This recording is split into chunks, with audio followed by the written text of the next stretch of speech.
Nós não se pretende isso. Entre nós se pretende transformar a lei como um todo. E toda vez que você fala em mudar a lei nacional, só vem à baila uma questão, o ECAD. É o patinho feio do direito autoral brasileiro. Por que esse escritório incomoda? Porque rigorosamente é um escritório que deu certo.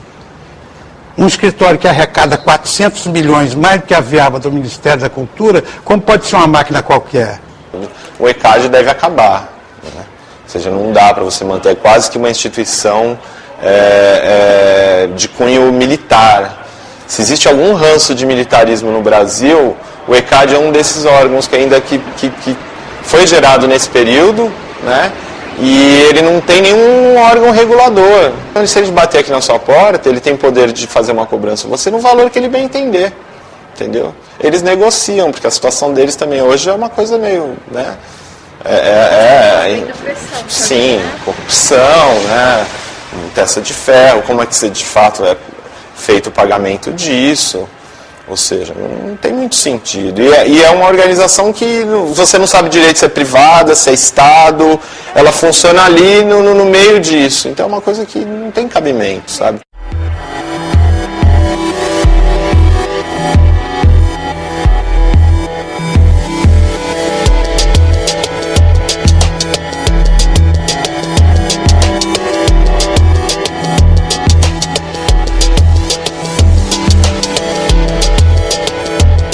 Compartilhamento livre de produção cultural não afeta em absolutamente nada as características autorais de uma obra. Tudo tem seu limite.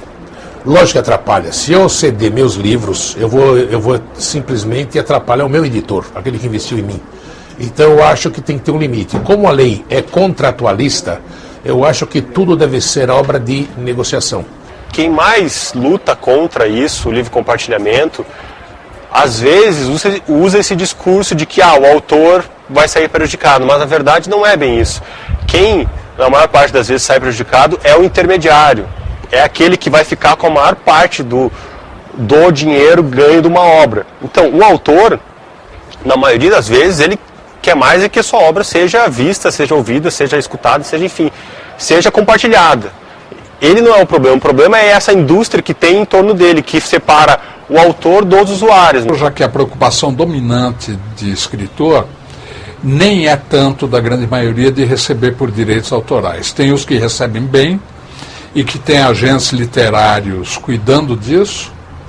Tem uma faixa intermediária na qual me posiciono e tem a grande maioria cujo problema é chegar ao leitor. O pior é você não poder divulgar. O pior é como era antes, que você tem uma obra que é caríssima para ser desenvolvida, e você tem 6 portas para bater. Se aquelas 6 portas que você procurou disserem não, você tem que praticamente, sei lá, né, mudar completamente o seu rumo profissional. Hoje não. Num laptop você tem mais tecnologia do que os Beatles conheceram. E você consegue ainda gravar, né, com uma qualidade, né, a diferença de um estúdio hiperprofissional de um laptop é cada vez menor, e você consegue publicar e vender a sua obra e conversar com o público final. É uma revolução, literalmente.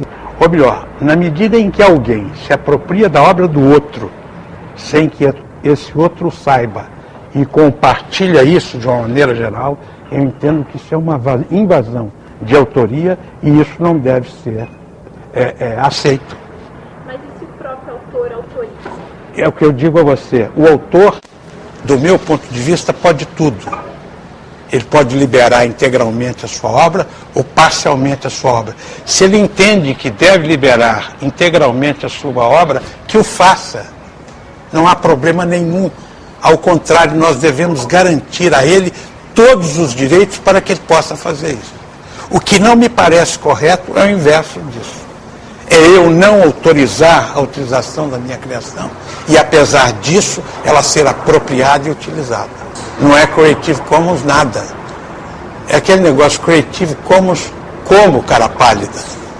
Na verdade, isso é um mecanismo absolutamente vazio, artificial. Olha, para ser muito mais franco, Creative Commons é uma bobagem do ponto de vista jurídico. Eu acho que há muita confusão, as pessoas têm receio de compartilhar, têm receio de eventualmente estar indo contra a legislação brasileira, e talvez isso tenha feito as experiências ainda serem muito novas em poucos lugares, né?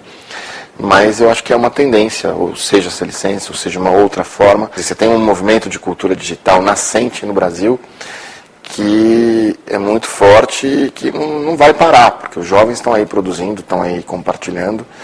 A questão é como é que a gente adequa a nossa legislação a esta realidade.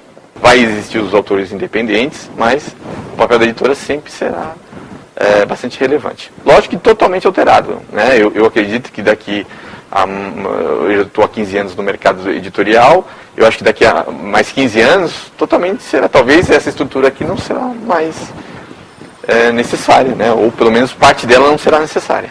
Acho que o Gilberto Gil abriu a discussão, mas ele não conseguiu mexer na pior parte, que são as estruturas. As estruturas que ainda regem a relação produção cultural, vender um espaço para alguém, né? Ouvir música, ou seja, esse tipo de conceito tem que mudar. As pessoas têm que ter a liberdade de escolher, e a lei tem que garantir essa liberdade. We need to fight this by, number one, practicing the kind of balance and celebration of creativity, respecting the rights of all artists, but respecting the rights of a culture to share in that creativity too. The kind of balance which we try to put into form when we launched Creative Commons, nowhere more importantly than here. Now there have been some who have said we should be suspicious of Creative Commons. For after all, it comes from the United States. And I say, of course you should be suspicious of anything coming from the United States. Of course. Be suspicious. Just like you should be suspicious about the extremism of the war we export on extreme copyright protection. Be suspicious of all of it, but then reflect on the values Creative Commons stands for, and whether they resonate with this culture and this tradition.